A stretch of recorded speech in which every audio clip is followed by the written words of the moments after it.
Hello, beautiful Carol Hello, Royle. beautiful Wendy Morgan. How are you? Thank you for joining me on this lovely sunny afternoon in the middle of this pandemic. Great. Yeah, my word. History. We're part of it. Whoever knew?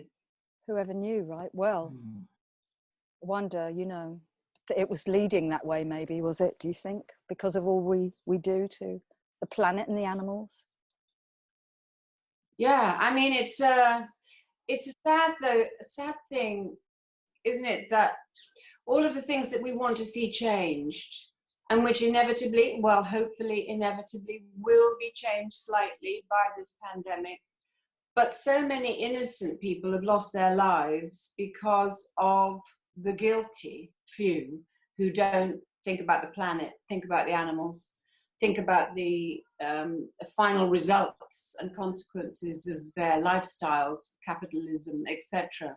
That we had to get to such a dramatic stage, lose so much life, go through so much sadness and unhappiness and loss, in order for there to have been lessons learned. I just hope those lessons are learned and people don't go back, if not straight away, then slowly but surely back to the old ways.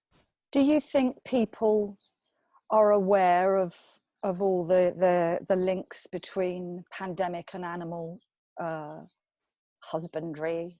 Do you think they're aware of it all? Well, I think that people like us are trying to get the word out with regard to the zoonotic connections. There'll be those people who won't have seen that. There'll be those people who've seen it and ignore it. There'll be those people who know it, but because they make money out of it will carry on. I was very, very disappointed the other day. I'd been rather naively thinking that perhaps poaching, perhaps hunting will be limited now because, number one, we're not allowed to communicate closely with each other. And in a kind of way, what would be the point of carrying on those kind of sports? But I was sorry to see that rhinoceros, for example, the poaching of it has escalated. And on the one hand, the news item that I saw talked about it being because people are so desperate for money now that's why it's actually heightened. So what's got to be done at the end of the day, once we've got through the acute stage that we're in, is for those people who are so poverty-stricken that maybe they hadn't even poached before and are now going after them, something be addressed in that direction to make it not a viable proposition anymore. Tusks have got to be made not valuable anymore. They must be worthless. They must be made worthless. This fashion for it must be a thing of the past. It must go into the history books about how people used to use ivory and tusks of all kinds. It can't be that thing that people go after any longer. And they must be, we have to find ways in our new culture to give people the money that they need in order to survive without them having to destroy every other animal on the planet. Have you, talking of rhinos then, have you heard of Mike Kendrick, who's been very lovely to do with Mercy and kindly donated a music track and lots of other support? Yeah. His Rhino project, it's a very clever idea to make the tusks worthless so that people won't. Fantastic. Yeah, no, well, yeah. I've heard of him through you, but no, I haven't seen that, and I'll look for that, because God, that's, well, funny. It's there because that's exactly my point. Got to be made worthless, just like so many things that we used to do in the past are now confined to the history books because they are no longer relevant to our culture, and that is the evolution that we have to try to go after. Yeah, a friend of mine was saying about the wet markets. It's people in poverty. When I was going, why don't they just stop it? He said people are poor, and that's the only way they can survive. And you're like, there has to be help for that. But you see, it's like any sort of evolution and emancipation. There's always got to be a tough moment where change comes about. and people suffer consequently, but they have to. I mean, you can talk about it in every area. You know, you can talk about suppression. You can talk about people who have benefited from suppressing other people. And they go, yeah, but you know, this is my livelihood. I can't change, because without that, what am I and my family going to do? And you go, well, yeah, it's a bit tough for the moment, but actually it has to change. The Industrial Revolution, if one wants to talk about something like that, you know, that put people out of work. People went around, you know, destroying all the machines, the printing machines, and it has to happen. There's always got to be a time of difficulty before you can reach an equilibrium again. The pendulum has to swing too far to either side, whilst change for the better is being sought before that pendulum finally finds a momentum in the middle. I wonder if this world global crisis might open up minds to things that perhaps those minds were shut to before, and then maybe seek these alternatives for people. I really do. I mean, I think it's too optimistic to say that I'm hopeful that it'll change everything immediately for the better, and certain things that we know to be the culprits, like the wet markets, will cease to exist. I think that's too much to hope for just yet. What will make that happen? God knows. One hopes it's not second wave of this, which then people learn the lesson slowly because of repetition. You know, we hope that's not the way people are going to learn. Yeah. But certainly, as I understanding is that the wet markets have decreased, that there are certain that have been stopped, closed, but that there are other wildlife markets, because it is part of the culture, that are not sort of black market ones, are allowed to go ahead. So there's still one hell of a lot of work to be done. Are they making the connection? They must be.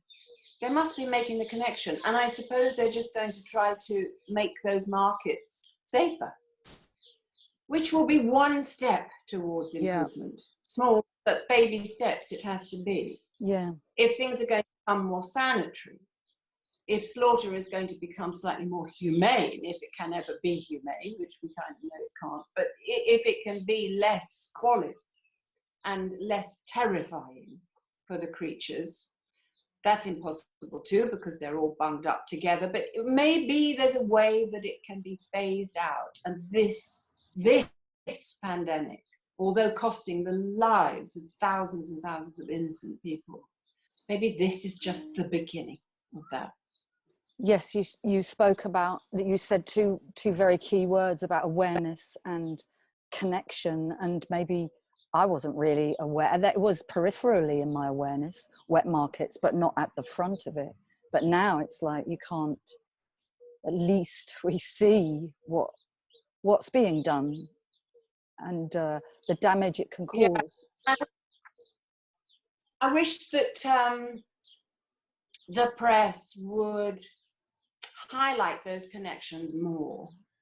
I wish that they would go for that big time. You really only see that kind of stuff occasionally on the news with regard to where it was initiated, the pandemic.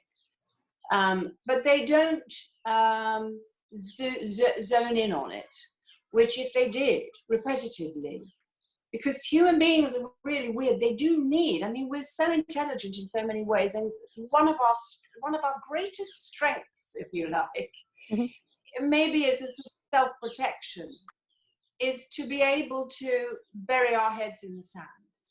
And we have an amazing facility and capacity of denial. I always thought that when someone is described as being a person who has a great joie de vivre, I always thought that must be so great to have a joie de vivre.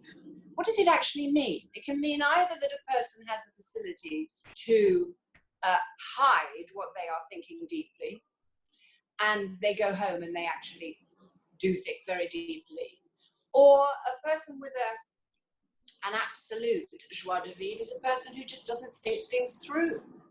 And I think that although a lot of people can have a bon ami, as it were, I think that they've got to be able to make the connections. And the only way you can make the connections is by repetitiveness, is for people being an incredible bore. Even the news being boring and saying, look, guys, this is where it came from. What you may not know is that all the major diseases which have killed mankind are zoonotic, ultimately. What you haven't understood is that this is the beginning of the end. It has to be, because otherwise we will be wiped out, ultimately.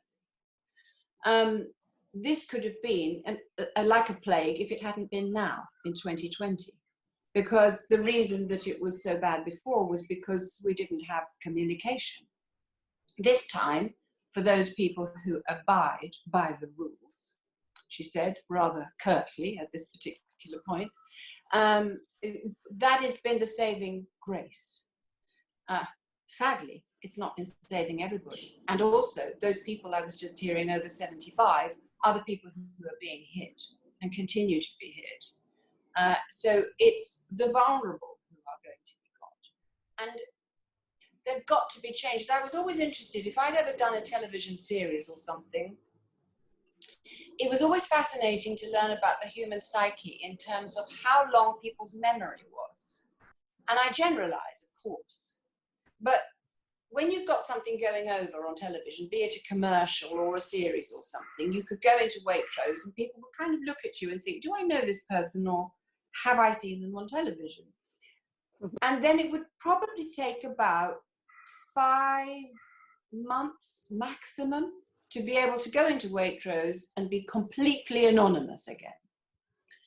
And by the same token, that's what I mean by the fact that on the television, on the news, on documentaries, this needs to be going over constantly, repetitively, just like a soap opera does, so that people get to know all those characters and what's happening in the storylines, and learn and remember, because it's only the repetitiveness of learning what has gone on, why it's gone on, and ways of learning how we can halt it, that will make this pandemic not only have been the most devastating thing for so many people, but actually have meant something, so that at least at the end of the day, we've lost so much and so many, we can say, but it was the beginning of